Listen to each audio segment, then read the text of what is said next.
যার বুকে তুমি দাঁড়িয়ে আছো ধরিত্রী মা একজন নারী, যার কোলে বেঁচে আছো প্রকৃতি একজন নারী, যার গর্ভে 10 মাস 10 দিন ছিলে সে একজন নারী, যে মৃত্যুর সঙ্গে লড়াই করেছিল বলে তুমি আজকে পৃথিবীতে দাঁড়িয়ে এত বড় বড় কথা বলছো সে একজন নারী, যার স্তনদুগ্ধ পান করে তুমি বেঁচেছিলে সে একজন নারী।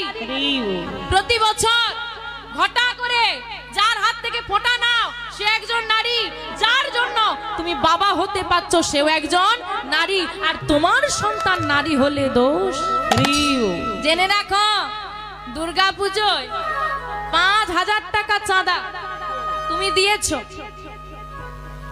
নারী দিবসে একদম প্রথম লাইনে মিছিলে একদম প্রথমে বেরিয়েছো। নারী দিবসে বেরিয়েছে, একটা গর্বের বিষয়। যাই করে না